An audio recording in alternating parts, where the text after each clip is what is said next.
welcome to Stompbox. I'm Richard. And I'm Jamie. And today we're talking about the Dunlop Echoplex Preamp pedal, brand new out. It's a pedal that's based on the Echoplex unit from the 1960s. Originally that was a valve-driven tape echo machine, which outside of the echo function, it added a certain bit of magic, a bit of sparkle to your sound, and it got it noticed by a number of big name players, the likes of Eric Johnson, Brian May, Jimmy Page, Joe Satriani, you name it, they've used it.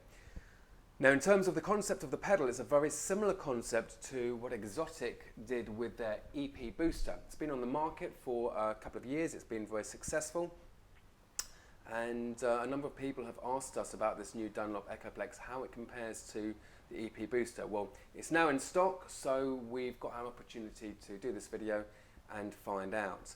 There are obvious differences in the size of the unit, the EP Booster being around about half the size of the Dunlop. The Dunlop, unsurprisingly, is in an MXR sized enclosure.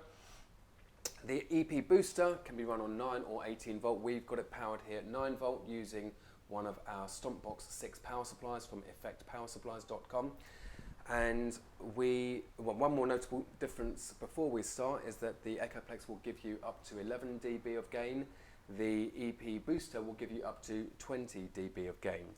So Jay, what are you using for this test? I'm using this gorgeous Ibanez Premium Series guitar. It's the RG721RW, and I've got the pickup selector set to the bridge position. And I'm also using a Vox AC30 amplifier. Okay, that's great. Well, before I turn the pedals on, do you want to give us some clean sound? Yeah, here's the clean sound with the pedals bypassed.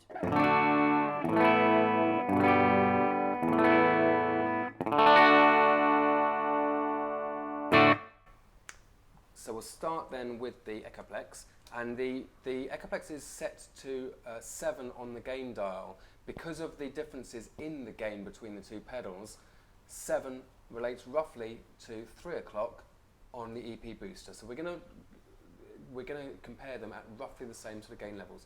So here's the Echoplex.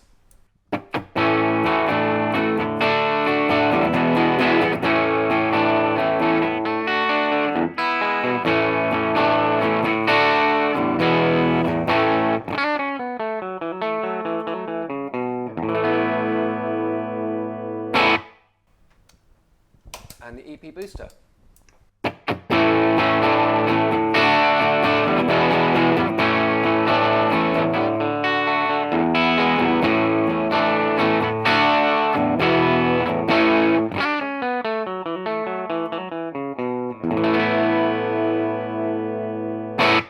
Great, well let's try them with some drive. What pedal have you lined up for us, Jay? We've got the SL Drive from the good people at Xotic Pedals USA. SL stands for Super Lead, so you're going to be hearing some Marshall type sounds, some very crunchy, leady overdrives. So let's hear what they sound like. Okay, again we'll start then with the Echoplex.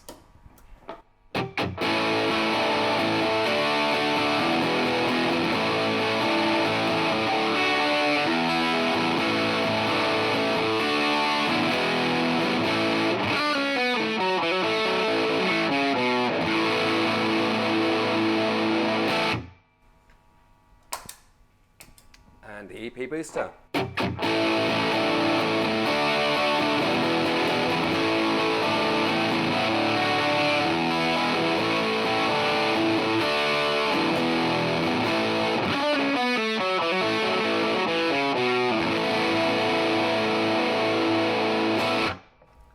Well, definitely more similarities there than differences. What do you think? Yeah, absolutely. You get a lot more clarity with the Echoplex. Obviously, you can do more with the EP Booster because of the decibels it gives.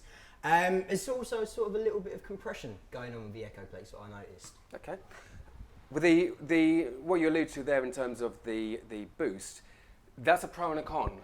If we turn off the drive pedal, which we had done, we've got the Echoplex here. If we turn that to full gain, see how loud that is.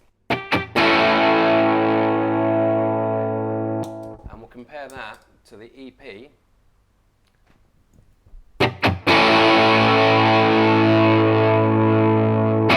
So there's a fair bit more that you can do in terms of gain there, but the flip side of that is that at minimum gain now on the EP Booster. Yes, What have we got? Still getting a boost. Compared with... So even with it at 0, there's still a slight boost, whereas the Echoplex, if you turn it all the way down, we're going to get nothing. It's off. So that allows you actually to use the Echoplex as an attenuator if you want to. You could set up your valve amp for your drive sound and then switch this on as an attenuator to bring it back to your clean sound if you wanted, which is not available on the EP Booster. It's a boost only pedal. So another key difference between it. So I guess it really depends on what you want to use your pedal for. As we said, there are more similarities and differences between them. Both pedals available from our website, www.fxpedal.co.uk. If you've liked this video, please click like, please subscribe to our channel, and we'll see you next time. Thanks.